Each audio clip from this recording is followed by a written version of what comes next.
mamba jama ke e mamba ne mamba jama ke ma ni la lo ameso ma we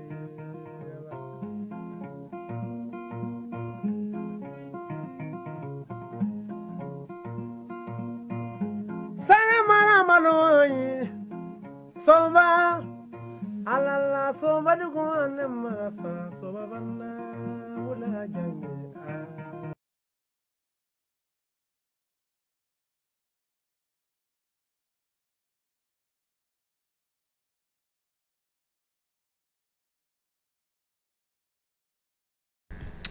Mesdames et messieurs, bonjour, bonsoir. Mes salutations dépendent de votre position géographique, où que vous soyez, que la paix de l'Éternel soit avec vous.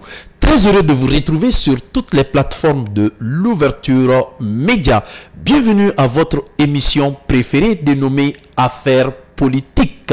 Oui, une émission 100% en français, une émission inédite, une émission sans filtre et surtout sans réserve. Nous vous demandons de faire le maximum de partage possible pour que les Maliens qui vivent à l'intérieur qu'à l'extérieur soient imprégnés des réalités politiques de notre société. Aujourd'hui, nous recevons un homme de taille exceptionnelle. Sans plus tarder, nous allons lui donner la parole pour qu'il se présente à vous, nos chers abonnés de la page Facebook ainsi que la chaîne YouTube. Merci d'avoir accepté notre invitation. Merci, M. Sempara. Bonsoir à tous les followers. Bonsoir à tous ceux et à toutes celles qui nous suivent actuellement à travers le monde. Merci encore une fois d'avoir accepté notre invitation. Aujourd'hui, nous sommes avec un invité de marque supérieure qui a plus de 20 ans d'expérience dans le domaine du média. Nous vous demandons de bien vouloir vous concentrer pour écouter attentivement cet homme de média qui a une valeur extraordinaire. Aujourd'hui, il sera question de parler sur la visite du président du Niger, Monsieur Tiani, mais aussi de la visite de Soro au niveau des 3 États du Sahel. Et sans plus tarder, nous allons toucher aussi à la nomination du général Gamou comme gouverneur de Kidal. Nous vous rappelons aussi que cette émission inédite se passe tous les vendredis et les dimanches à partir de 21 h. Monsieur Diarra, nous avons constaté ces derniers temps beaucoup de changements, beaucoup de renforcement de la capacité de sécurisation des pays de l'État d'alliance, qu'on appelle les pays d'alliance des États du Sahel. Aujourd'hui, nous recevons à notre grande surprise la visite pour la première fois après avoir été président de la transition au Niger de M. Tiani au Mali. Concrètement, quelle lecture faites-vous par rapport à cette situation? Quel diagnostic de façon stratégique? Monsieur Sempara, tout d'abord, vous avez parlé du renforcement des capacités sécuritaires. Je pense que c'est de cela qu'il s'agit. Parce que Abdraman Tiani, quand même, c'est quelqu'un qui a été soutenu dès les premières heures par les autorités maliennes. Et surtout que lorsque la CEDEAO a commencé à brandir des menaces, et donc les premiers pays quand même qui ont levé le ton, le Mali en fait partie. Donc si il décide quand même de faire sa première sortie au Mali, je pense que c'est d'abord intéressant et c'est très symbolique aussi. Symbolique dans ce sens que le Mali est le premier pays quand même à dire ouvertement qu'il soutiendra haut et fort cette nation nigérienne, parce que le Mali était dans la même situation par le passé, que des pays quand même qui ont été qualifiés de ceux trahis par l'Occident. Donc maintenant, ceux dont l'Occident voudrait également maîtriser en sa manière. Donc le coup d'État au Niger quand même a été applaudi d'abord au Mali. Bon, c'était sur le plan stratégique, pas pour applaudir le coup d'État, mais c'était une manière également d'enlever des épines aux pieds des autorités maliennes et aussi burkinabè, parce que libérer le Mali et le Burkina sans le Niger également, donc la zone de Liptako-Gourma était toujours menacée. Donc maintenant, avec le coup d'État survenu au Niger, le Mali a compris quand même que c'était vraiment un coup d'éclat. Donc maintenant, si le Mali a été le premier à apporter son soutien en tout cas au Niger et que Tchani décide de venir au Mali, je pense que ça c'est extrêmement important. Ça c'est un aspect. L'autre aspect, c'est quoi? C'est l'aspect sécuritaire dont vous venez de parler tout à l'heure, parce que ces trois pays se sont donné la main en tout cas pour renforcer leur sécurité, surtout au niveau de la zone des trois frontières, à travers l'alliance dont vous venez de citer tout à l'heure. Donc maintenant, sa venue au Mali, moi je vois automatiquement que c'était pour poser les jalons en tout cas de cette initiative, venir voir leur homologue malien qui a beaucoup d'expérience en la matière, le colonel Assimi Goïta, parce que ce que Assimi a fait aujourd'hui, c'est apprécié pratiquement de beaucoup de panafricanistes, la libération de Kidal et aussi la réduction des attaques terroristes au Mali. Donc je pense que le Mali doit servir de cas d'école, et je vois que Tchani est venu vraiment pour se ressourcer, s'informer auprès du peuple malien afin de savoir comment faire face à l'insécurité qui sévit actuellement au Niger. Donc c'est comme ça que moi je vois, c'est une visite de travail, une visite d'information et surtout une visite également qui va lui permettre de mieux se ressourcer en matière de la sécurisation et en matière de la lutte contre le terrorisme. Maintenant, du point de vue coopération, est-ce cette visite a pour fin ultime de chercher une coopération de taille avec la Russie? Parce que tout le monde sur les réseaux sociaux disent que l'homme de confiance numéro 1 de Vladimir Poutine au niveau de l'Afrique de l'Ouest serait probablement le président de la transition malien qui est Assimi Goïta. Oui, ça c'est un aspect vraiment important, parce que au Niger, les premiers équipements qui sont arrivés là-bas, selon les informations dont nous disposons, ces équipements ont transité par le Mali. Donc dire tout simplement que ça c'est un aspect à ne pas négliger. Bon, maintenant, cette alliance également est soutenue logiquement par la Russie, et le premier pays qui a donné le ton, ça c'est le Mali. Donc maintenant, logiquement, le cordon ombilical en tout cas de cette organisation se trouve ici au Mali, et je pense que le Mali doit servir en tout cas de passage forcé pour les deux autres pays de cette alliance. Je fais allusion au Burkina et également au Niger. Donc maintenant, sa venue ici au Mali, ça entre peut-être dans le même cadre, parce que d'abord, c'est de demander auprès du président Assimi Goïta comment il a fait pour faire face aux sanctions de la CEDEAO, parce qu'il y a une sanction peut-être qui pointe à l'horizon au Niger. Donc comment les autorités maliennes ont fait pour pousser les Maliens vraiment à la résilience. Donc maintenant, ça c'est un aspect extrêmement important. L'autre aspect dont vous venez de parler tout à l'heure, oui, ça aussi c'est une possibilité, parce que qu'on le veuille ou pas, on sait quand même que Assimi Goïta c'est l'homme de confiance de Vladimir Poutine, et cela n'est un secret pour personne. Donc maintenant, c'est connu de tout le monde.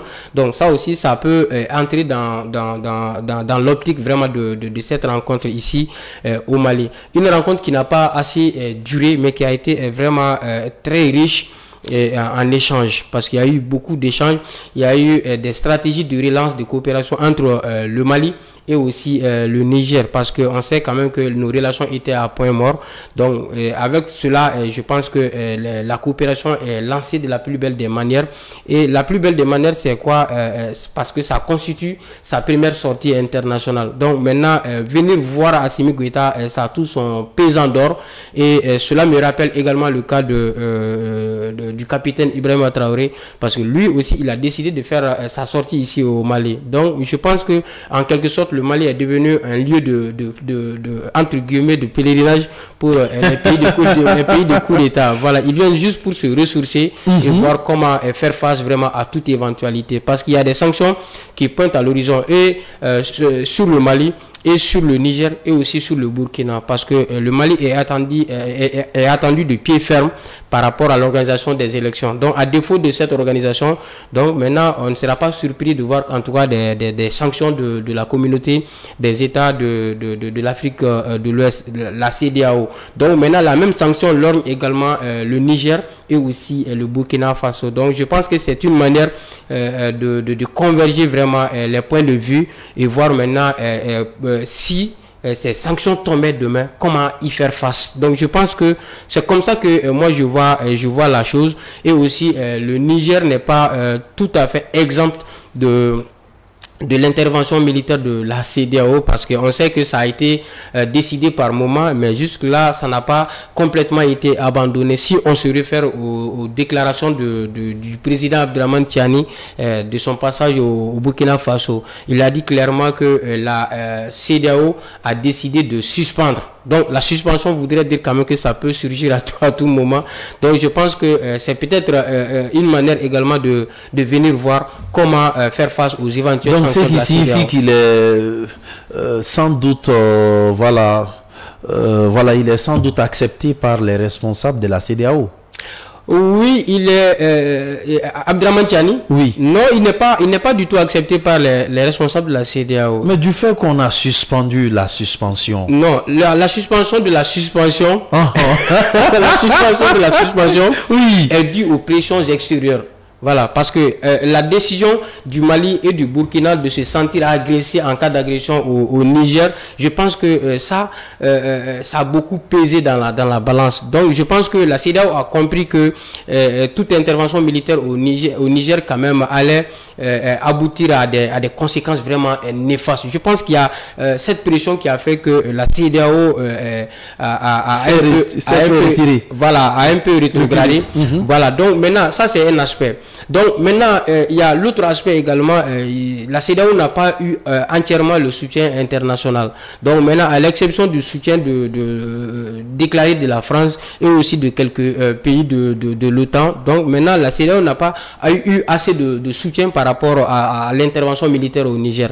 Donc maintenant, les pays voisins ont également dit non à toute intervention militaire au Niger. Donc cela voudrait dire tout simplement que la CEDEAO était en difficulté vraiment de pouvoir mener toute opération militaire. Donc maintenant, on peut se trouver en difficulté aujourd'hui et peut-être avoir la possibilité demain. Donc maintenant, c'est pourquoi le président a parlé de la suspension de leur décision vraiment d'intervenir au Niger. Donc maintenant, c'est comme ça que moi je vois, ils n'acceptent pas Abdraman Tiani, mais ils sont obligés en tout cas de reculer un peu. Je ne sais pas si c'est pour mieux sauter ou pour abandonner le projet. Ok, merci d'avoir donné cet éclaircissement. Voilà. Est-ce que cette visite pour la première fois au Mali pourrait engendrer un petit tremblement chez ses homologues tels que Tinubu, tels que Alassane Dramane Ouattara et pire chez M. Macron? Oui, je dis le tremblement a déjà commencé. Le tremblement a déjà commencé d'abord avec la création de l'Alliance. Donc maintenant, ça fait frissonner beaucoup de pays voisins, beaucoup de responsables de pays voisins, je veux le dire ainsi. Parce que d'abord, le résultat que cette alliance est parvenue à engendrer en quelques mois, le G5 Sahel n'a pas été en mesure de pouvoir le faire, parce que le G5 Sahel était venu pour lutter contre le terrorisme et le G5 Sahel se plaignait tout le temps de manque de moyens. C'était vraiment des forces qui étaient sous-équipées, des forces qui n'avaient pas assez de moyens pour pouvoir faire face aux terroristes. C'est cette impression qu'on était en train de donner aux gens. Donc avec la création de l'Alliance, quand même, l'Alliance est parvenue à s'équiper le plus rapidement possible, à se doter d'équipements sophistiqués des équipements de dernière génération afin de pouvoir faire face aux défis communs. Le défi commun, c'est quoi? C'est le terrorisme dans le Sahel. Donc maintenant, on peut le dire aujourd'hui sans risque de se tromper que le terrorisme est en train de reculer face à la montée de ces différentes armées.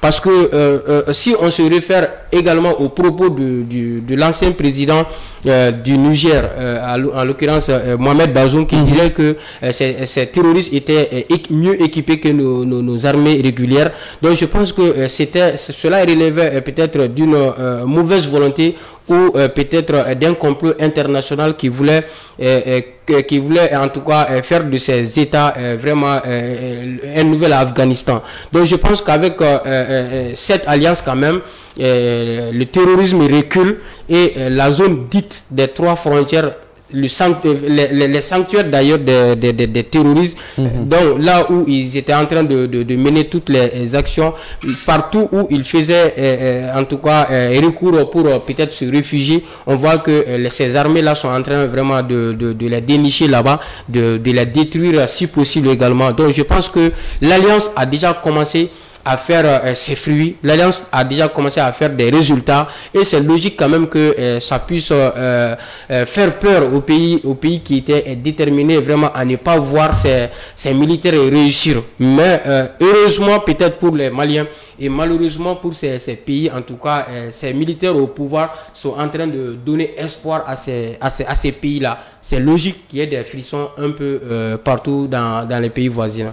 Merci d'avoir donné cet éclaircissement. Nous vous demandons de faire le maximum de partage possible pour que les Maliens qui vivent à l'intérieur qu'à l'extérieur soient imprégnés des réalités politiques de notre société. Et constatant la libération dans sa globalité de Kidal, est-ce que ces responsables qui ont entre guillemets eu l'idée précédemment de renforcer nos forces de défense à récupérer Kidal ont-ils communiqué là-dessus?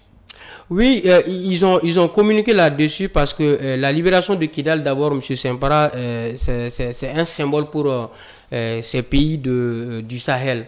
Un symbole également parce que c'est Kidal qui servait d'arrière-base pour ces terroristes. Donc la libération de Kidal a été fêtée ici au Mali au même titre qu'au Burkina et également au Niger. Donc maintenant il y a eu des communications là-dessus parce qu'aujourd'hui on se pose la question comment le Mali est parvenu en tout cas à lutter. Surtout je parle des autres qui sont en dehors du Sahel, tels que les Tinumbu, voilà, Alassane. J'allais en venir. Donc maintenant, déjà, ça a été félicité au Burkina et aussi au Niger. Donc cela voudrait dire tout simplement quand même qu'il y a des premiers résultats qui sont là. Donc maintenant, au niveau de l'espace CEDEAO, il y a eu des débats autour de ça. Il y a eu des débats parce que on a écouté un peu un ministre qui a participé peut-être à des rencontres sous-régionales. Lui, il a été un peu plus clair quand même que le Mali est aujourd'hui une fierté, qu'on le veuille ou pas. Donc maintenant, si les autres... Ah bon? Ouais, mais si les autres refusent de le dire, je fais allusion à un ministre de la Centrafrique, le ministre des Sports de la Centrafrique qui séjournait ici au Mali dans le cadre du match Centrafrique-Mali. Il a dit clairement que aujourd'hui ils sont fiers des résultats engendrés par le Mali à Kidal. Donc maintenant, ça c'est vraiment salutaire. Il dit également que il y a des félicitations qui se font un peu partout, même si les autres ne veulent pas le faire peut-être de façon officielle pour des convenances politiques. Mais lui, il va avoir le courage quand même de féliciter le Mali pour le résultat. Ça c'est à un autre niveau parce que la Centrafrique déjà c'est l'Afrique centrale. Donc maintenant au niveau de la sous-région également, il y a il y a des pays de la CEDEAO également qui se sont réjouis de ce résultat.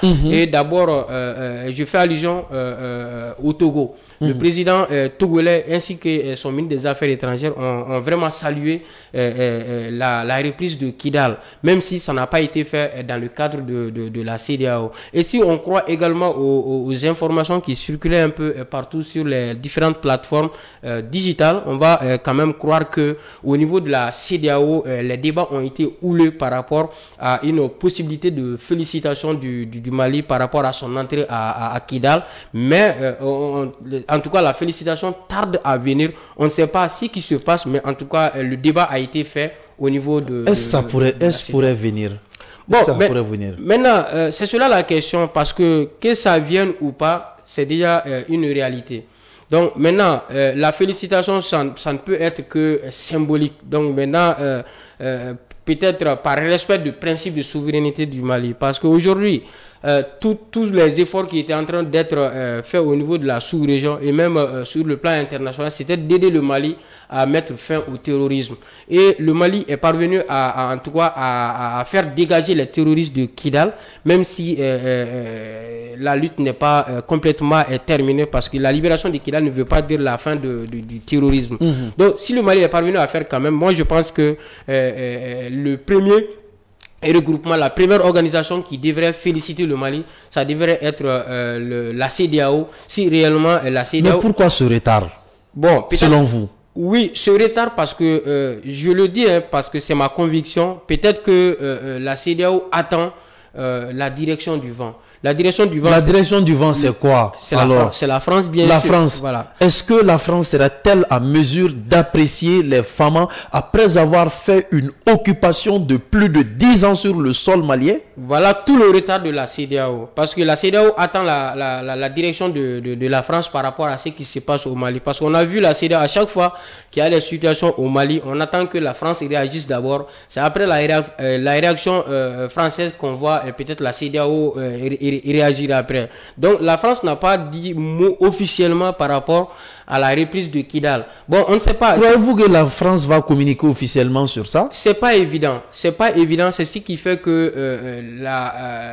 la communication de la CEDEAO va continuer à tarder à venir, parce qu'on est dans une posture de géopolitique et de géostratégie. Donc maintenant, avec cette posture également, la France va se réserver en tout cas de toute communication par rapport au Mali. Voilà. Donc maintenant, si la France se réserve, la CEDEAO aussi va se réserver. Et donc l'opinion nationale et internationale, en tout cas, bon, si je dis l'opinion nationale, il s'agit de l'opinion continentale et l'opinion internationale.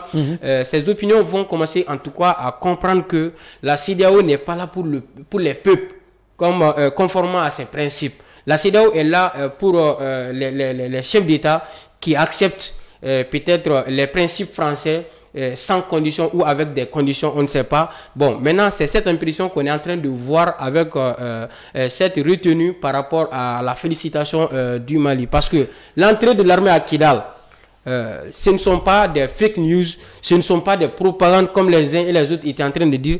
C'est une réalité aujourd'hui. Il y a d'autres pays qui ont déjà félicité le Mali.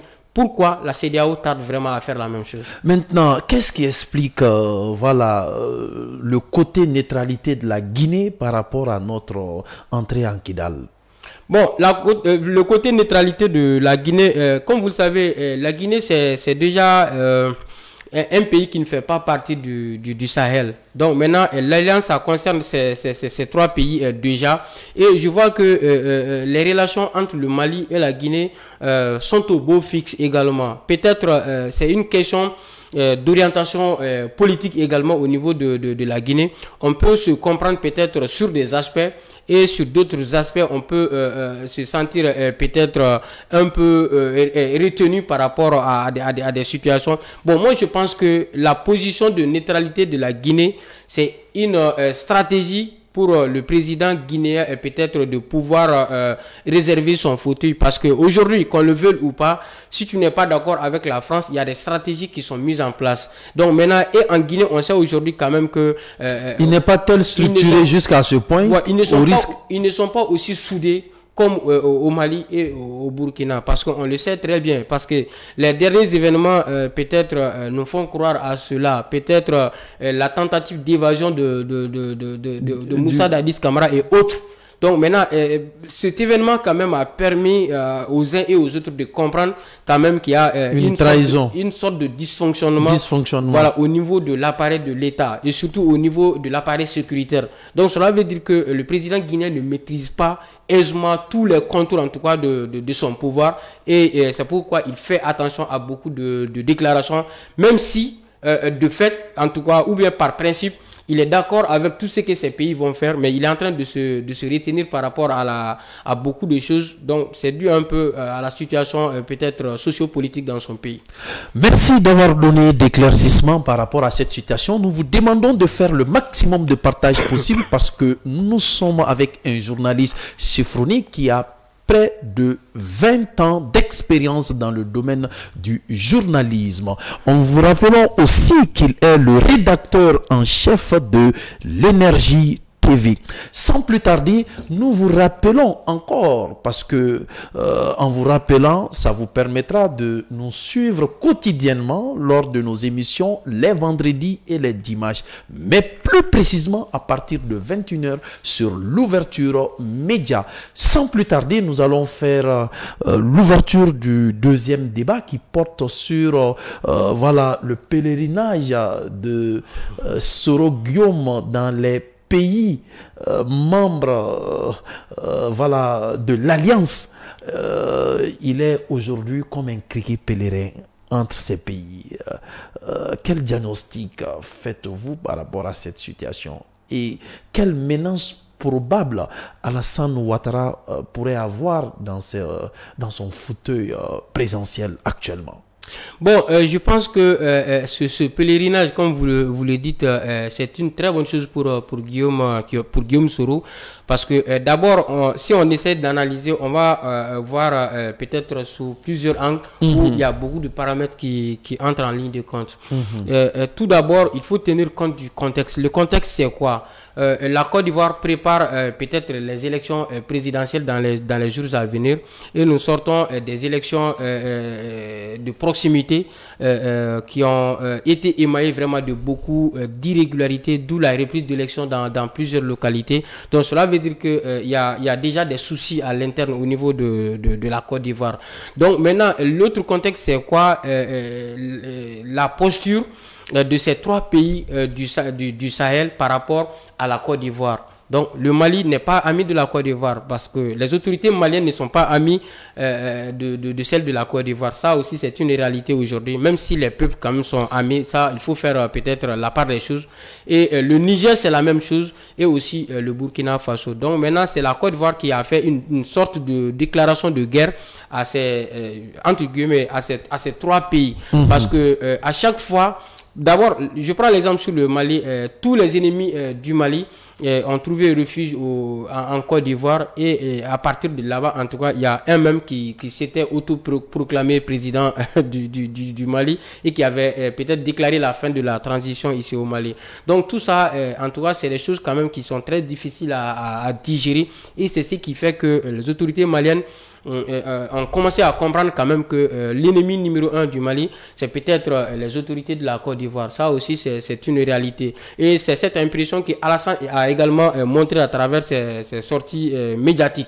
Donc maintenant, le Burkina, c'est la même chose. C'est la même chose parce qu'après le coup d'État au Burkina, on a vu en tout cas toutes les stratégies qui ont été mises en place par le président Alassane Dramane Ouattara par rapport à ce pays-là. Donc maintenant, je pense que les Burkinabés sont conscients également qu'ils ne voient pas dans la même direction que la Côte d'Ivoire par rapport à la situation politique qui se trouve actuellement dans leur pays. Parce que Alassane dit qu'il ne peut pas du tout digérer les militaires au pouvoir. Alors qu'au Burkina, quand même, il y a des militaires au pouvoir et il y a les peuples qui souffrent également. Mais maintenant, on ne pense pas à la souffrance du peuple, mais on pense plutôt vraiment aux militaires qui sont au pouvoir. Donc maintenant, c'est ce qui fait qu'il y a une sorte d'antagonisme qui s'est installé au niveau de l'opinion burkinabé par rapport à la Côte d'Ivoire. Donc ça aussi, c'est une réalité. Et pareil pour le Niger également, parce que le seul pays qui a dit qu'il peut peut-être entretenir ses militaires pendant au moins 3 mois pour une possibilité d'intervention au Niger, ça c'est la Côte d'Ivoire. La déclaration, elle a été faite par Alassane Dramane Ouattara. Donc de facto, cela veut dire que ces 3 pays sont des ennemis jurés de Alassane Dramane Ouattara. Pas de la Côte d'Ivoire, mais de Alassane Dramane Ouattara.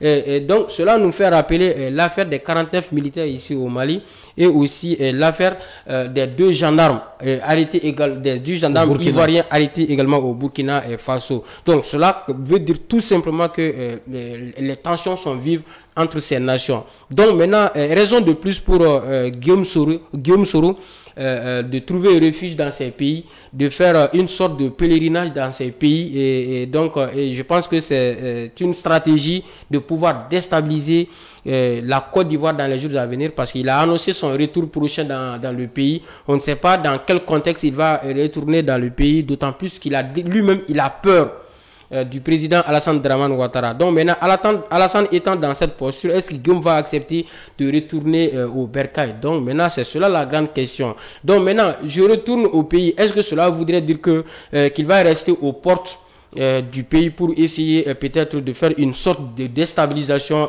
dans le pays? Ça aussi, c'est une possibilité parce que sa présence au Niger n'est pas du tout rassurant pour la Côte d'Ivoire.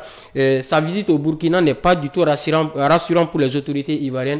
Et sa possible venue également ici au Mali ne rassure pas guère Alassane Dramane Ouattara et son pouvoir. Donc moi je pense quand même que ce pèlerinage, c'est une sorte de pression sur Alassane Dramane Ouattara afin que ces pays puissent respirer un peu. Ça c'est un peu le côté géopolitique de nos autorités.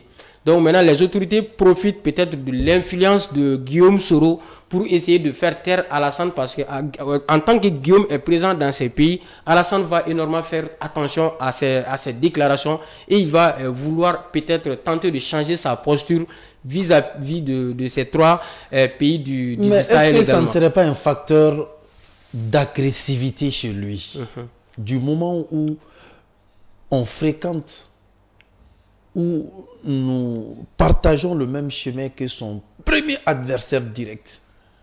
J'ai pas compris. J'ai dit, est-ce que cette visite, cette rencontre avec les chefs d'État, est-ce que ce ne serait pas un facteur voilà, d'aggravation de la situation qui est tendue entre les pays de G5 Sahel, non, les pays du Sahel, les pays d'alliance, entre les pays d'alliance et Alassane Dramane Ouattara?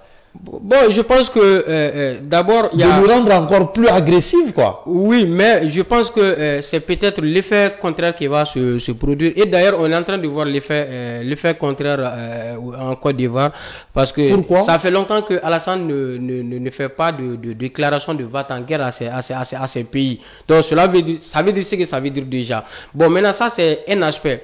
Donc maintenant l'autre aspect c'est quoi? Ces derniers temps, surtout cette semaine, on a vu que Alassane Dramane Ouattara est parti pour une visite de travail en France. Donc maintenant on ne sait pas ce qui a été dit là-bas. Peut-être c'est une manière de dire au président français de lui venir vraiment au secours parce qu'il y a l'horizon qui est menacé. Donc maintenant ça aussi c'est une possibilité. Donc maintenant avec toutes ces pressions là, il serait très difficile pour Alassane peut-être de pouvoir trop tirer sur la ficelle. Il va peut-être vouloir négocier avec ces pays-là, pactiser avec ces militaires-là. Ça aussi, c'est une possibilité et c'est une obligation aujourd'hui parce que quelle que soit la situation, ce sont ces militaires-là qui ont les destinées de ces différents pays. Donc, ils méritent également un respect et considération. Donc, maintenant, ce respect va être forcé. Ça aussi, c'est logique. Bon, maintenant, si on se réfère... Est-ce qu'on a la possibilité... Si on se réfère à ce qui se passe en Côte d'Ivoire actuellement, on se rend compte déjà qu'il y a la présence de Guillaume Soro qui est en train de faire des effets dans le pays. Parce qu'il y a Bouaké qui est sous haute surveillance sécuritaire. Donc maintenant, il y a Bouaké qui est en état d'alerte. Donc cela veut dire tout simplement... Bon? Oui, cela veut dire que l'arrivée de Guillaume Soro est en train de conduire vraiment à une sorte de pression dans le pays de Alassane Dramane Ouattara qui se disait peut-être hier que la situation était vraiment amicale, mais on voit quand même que c'est tendu parce que si on voit quand même qu'il y a une ville qui se retrouve en tout cas en état d'alerte, et d'où l'arrestation d'ailleurs de l'artiste Youssouf Tapo à Bouaké parce que donc selon nos informations il a été interpellé avec 7 de ces éléments pour mouvement suspect. pour mouvement suspect. Donc cela veut dire quand même que... à quelle finalité? Donc maintenant, parce que il y a des soupçons de la reprise de la rébellion à Bouaké et aussi du terrorisme. Donc maintenant des actions terroristes également dans cette localité. Et c'est ce qui fait que la ville est en état d'alerte. Cela veut dire tout simplement que Alassane est en train de prendre des dispositions par rapport à toute éventualité. Parce que la présence de Guillaume Soro déjà c'est une menace pour lui. Et si c'est une menace, étant déjà menacé, on ne peut pas trop tirer sur la ficelle parce qu'il y a des stratégies qui vont être mises en place pour pouvoir déjouer toute éventualité. Étant dans cette posture, quand même, il serait très difficile de pouvoir se préoccuper des problèmes d'autres pays. Maintenant, est-ce qu'aujourd'hui, Soro n'est-il pas victime de ce qu'il a planifié? Oui, il l'est parce que il y a un adage qui dit quand même que la révolution termine toujours par dévorer peut-être ses propres fils.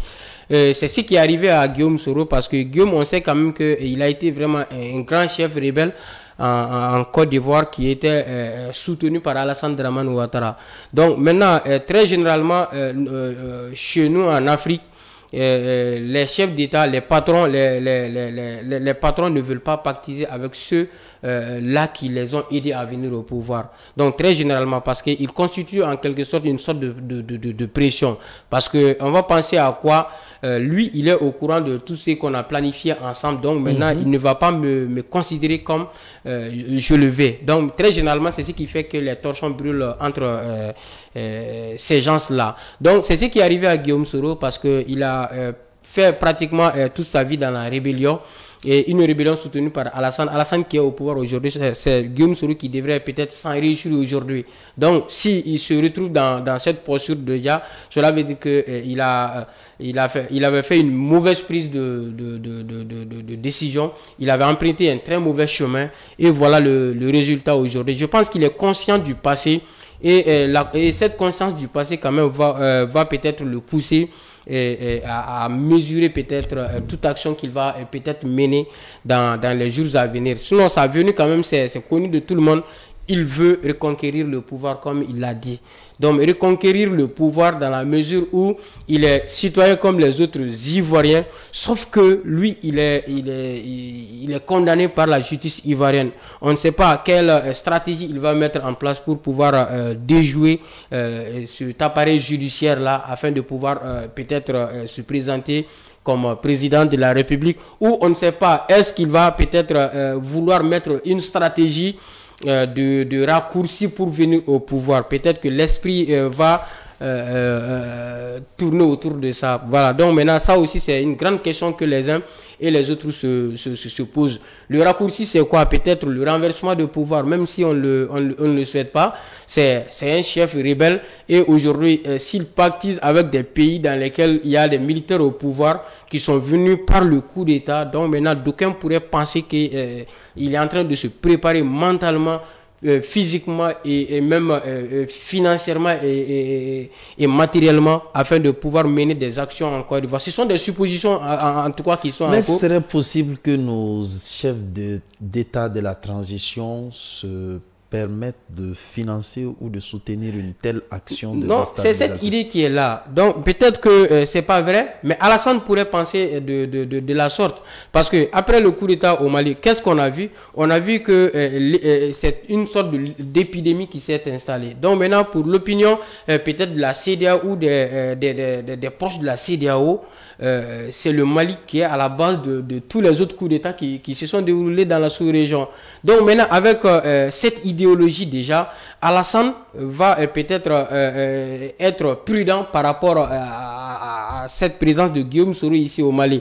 Alassane pourrait penser peut-être qu'il y a des stratégies peut-être du renversement de son pouvoir qui sont en train d'être mises en place, même si officiellement les autorités de ces pays-là ne vont pas se prêter à ce jeu. Donc, parce que cela relève de la responsabilité des Ivoiriens, cela relève également de la souveraineté de l'État ivoirien. Donc, Guillaume est ivoirien au même titre que Alassane Dramane Ouattara. Donc, maintenant, s'il y a des choses qui se passent entre eux, Ivoiriens, donc je pense que ces pays-là doivent être épargnés de tout cela. Mais il y a ce qu'on appelle la géopolitique et la géostratégie. Le Mali avec la Russie, le Burkina avec la Russie, le Niger avec la Russie et la Côte d'Ivoire comme peut-être le symbole de la présence de la France ici dans la sous-région. Donc il y a cette géostratégie qui est là, qui va faire de telle sorte que Alassane va être prudent parce que pour lui, son pouvoir est menacé par la présence de Guillaume Soro dans ces pays du Sahel. Merci d'avoir donné encore une fois de plus assez d'éclaircissements à nos abonnés. Nous vous demandons de faire le maximum de partage possible. Nous vous rappelons que cette émission inédite se passe tous les vendredis et les dimanches à partir de 21 h sur toutes les plateformes digitales de l'ouverture média, la page Facebook, la chaîne YouTube ainsi que le compte TikTok. Place maintenant à notre troisième thème qui porte sur la nomination tant apprécié, tant soutenu par le peuple malien du général Gamou comme gouverneur de Kidal. Alors, quelle appréciation, quel diagnostic feriez-vous de cette situation de nomination? Je pense que c'est une très bonne chose. C'est une très bonne chose dans la mesure où général Gamou est déjà sur terrain connu. Parce que c'est quelqu'un quand même qui a tout le temps été fidèle au pouvoir régalien, au pouvoir d'État. Et c'est quelqu'un qui a toujours combattu aux côtés des autorités maliennes. Cela veut dire tout simplement que c'est un Malien à 100% qui a accepté en tout cas de se sacrifier pour peut-être permettre au Mali d'avoir la même mise sur tout son territoire. Donc si l'armée malienne entre à Kidal, et que les terroristes quand même quittent les localités. Donc maintenant je pense que la personne idéale ça devrait être général Gamou. Donc ce que les uns et les autres doivent comprendre peut-être que Gamou ne sera pas à Kidal en tant que chef de guerre, contrairement au passé. Il sera à Kidal en tant qu'administrateur. Donc maintenant, être administrateur et être chef de guerre, ça fait deux. Et ça, c'est un aspect extrêmement important. Donc maintenant, il va falloir quand même qu'il jette les bases de développement de Kidal. Parce que il est Touareg au même titre quand même que la population locale. Et ça va couper court aux rumeurs, aux spéculations, aux diffamations et également aux amalgames que l'Occident était en train de donner en tout cas à l'armée malienne et aussi aux autorités maliennes, parce qu'il voulait quand même faire croire aux uns et aux autres quand même qu'il y a une sorte de racisme au Mali et qu'il y a peut-être une possibilité de génocide au Mali, qu'il y a une ethnie qui n'est pas du tout aimée au Mali et que quand l'armée entre à Kidal, ce serait peut-être pour faire des exactions, ce serait peut-être pour faire de génocide, pour exterminer en tout cas une ethnie. Donc je pense que ça a été démenti par les autorités, par également les militaires maliens, parce qu'à leur arrivée à Kidal, quand même, rien de tout cela ne s'est arrivé.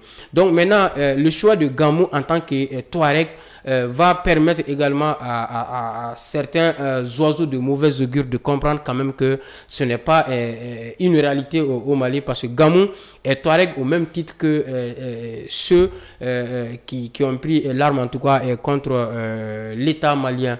Donc maintenant, ça va peut-être permettre à l'opinion internationale de comprendre que les médias français étaient dans la logique d'un complot international contre le Mali, donc dans la logique d'un conflit intercommunautaire entre Maliens, parce que d'abord ils ont commencé par les Touaregs et aussi les Peuls et aussi les Dogons.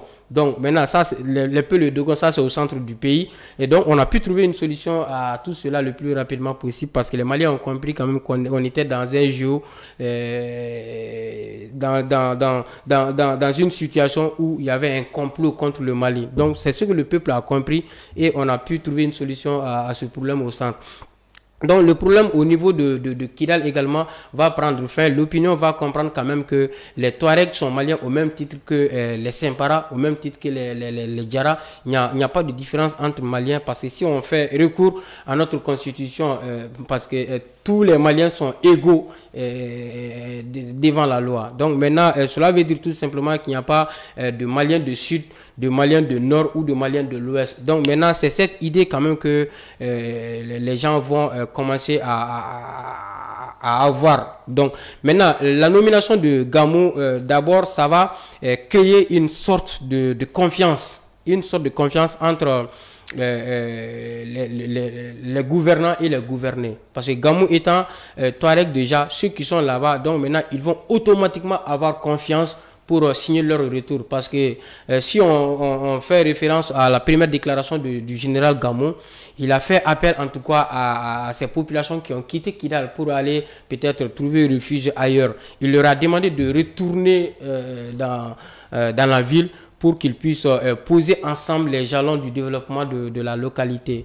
Donc cela va commencer en tout cas par la restauration des services sociaux de base. Donc maintenant, on se réjouit en tout cas des premières images que nous avons vues sur l'ORTM déjà.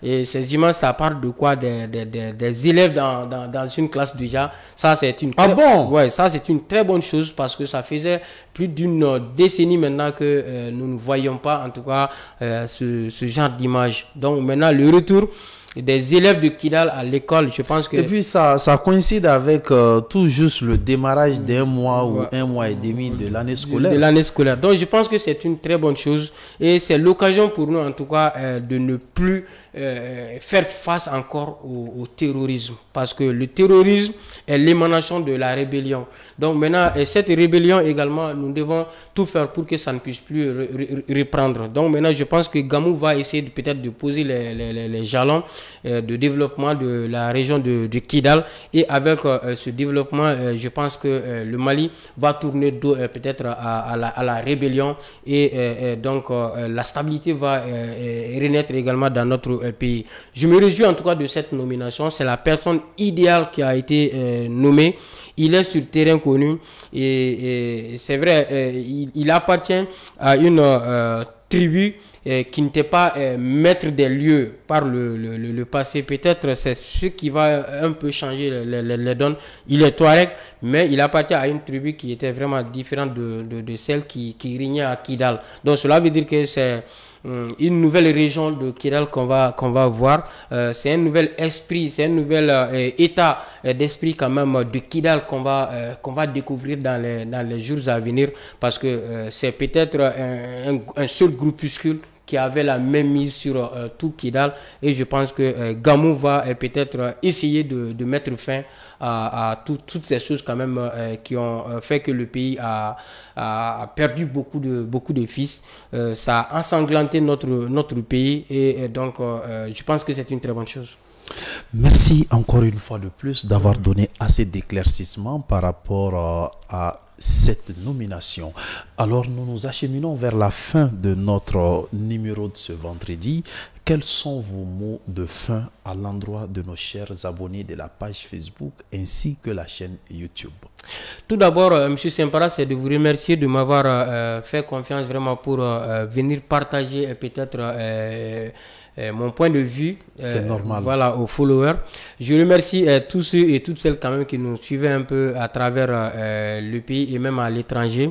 Je remercie la direction de ouverture médias, sans oublier la partie technique également.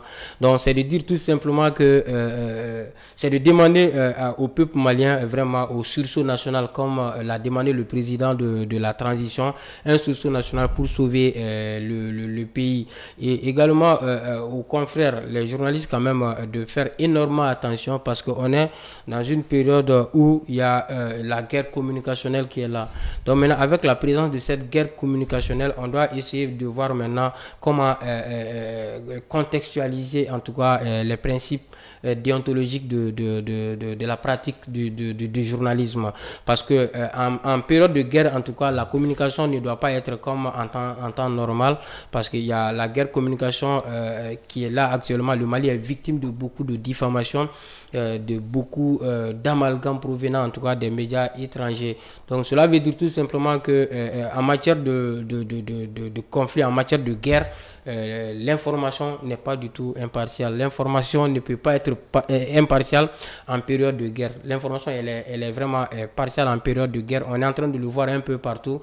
La guerre en Ukraine en est un parfait exemple, une parfaite illustration. Donc, parce que quand on voit les médias occidentaux, on a l'impression quand même que la Russie est en train de faire du n'importe quoi en Ukraine. Et quand on fait recours en tout cas aux médias russes également, on a l'impression que c'est l'Occident qui est en train de mettre de l'huile sur le feu. Donc, cela veut dire qu'en en période de guerre, les journalistes quand même doivent jouer un rôle extrêmement important. Le journaliste peut peut-être trouver une formule pour pouvoir aider son pays, parce qu'on est journaliste que lorsqu'on est dans un pays. Donc maintenant, si le pays sombre également, il serait très difficile de pratiquer le métier de journaliste, parce que cela faisait 11 ans qu'il n'y avait pas de journalisme à Kidal. Donc maintenant, qui pouvait parler de professionnalisme à Kidal? Qui pouvait parler de la liberté d'expression à Kidal? Donc pour ne pas quand même qu'on se retrouve dans la même posture, on doit peut-être faire une synergie d'action pour accompagner, pas les autorités de la transition, pas les autorités tout court, mais pour aider le pays. Parce que c'est le pays qui est attaqué par des forces obscurantistes, c'est le pays qui est attaqué par les médias internationaux qui ne veulent rien dire de bon sur le peuple malien, donc sur l'État malien. Parce que ce n'est plus les autorités, c'est plutôt l'État malien. Parce que tout ce qui touche à la sensibilité du pays, c'est ce qu'ils sont en train de faire actuellement. Donc maintenant, juste ce message à l'endroit des confrères, et demander également aux Maliens vraiment de continuer avec la résilience, et donc aux autorités également vraiment de continuer sur cette belle lancée et d'accélérer vraiment le processus d'instauration vraiment des services sociaux de base à Kidal. Merci M. Sempara. Merci encore une fois de plus d'avoir accepté notre invitation. Merci. Et de donner cette information de taille exceptionnelle à nos chers abonnés. Mention spéciale à notre technicien de marque supérieure, Prince Tony, pour la qualité des images sur Facebook ainsi que sur la chaîne YouTube et le compte TikTok. Merci une fois de plus, Prince Tony, pour la qualité de ta prestation. Sans plus tarder, nous vous demandons encore de faire le maximum de partage possible pour que les Maliens qui vivent à l'intérieur qu'à l'extérieur soient imprégnés des réalités politiques de notre société. En vous rappelant encore que cette émission inédite, sans filtre et sans réserve surtout, se passe tous les vendredis et les dimanches à partir de 21h. C'était tout pour cette émission spéciale de ce vendredi. À plus.